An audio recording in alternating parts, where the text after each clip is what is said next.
একদিকে কুণাল ঘোষ যখন এই দাবি করছেন যে এনসিপিআইতে যাওয়া 6 জন সাংসদ তৃণমূলের দলের সঙ্গে অথবা মমতা বন্দ্যোপাধ্যায়ের সঙ্গে যোগাযোগ রাখছেন, আর তারই মধ্যে কালীঘাট তৃণমূলে আরো ভাঙনেই জল্পনা কিন্তু ইতিমধ্যেই উঠতে শুরু করেছে। কাকলি ঘোষ দস্তিদার এবং শশী পাজার যে সাক্ষাৎ, তাই নিয়ে কিন্তু এই জল্পনা তৈরি হয়েছে। আমার প্রথম ছাত্রী শশী পাজা প্রতিদিন Ghosh Dastidar institute of fertility রিসার্চের রোগী দেখেন, সেজন্য আমার সঙ্গে শশী পাজার রোজ কথা হয়, দাবি করেছেন কাকলি ঘোষ দস্তিদার। আমার প্রথম স্টুডেন্ট হচ্ছে ডক্টর শশী পাজা।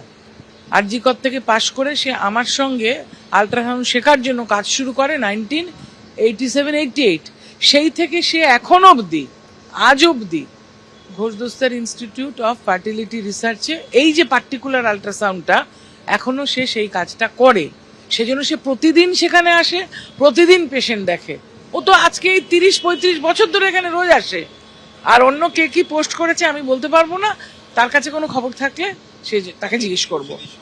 আমি তো বললাম যে সে আল্ট্রাসাউন্ড করে, আমার স্টুডেন্ট, সেই জন্য তাই নিয়ে আমার সঙ্গে তার রোজই কথা হয়।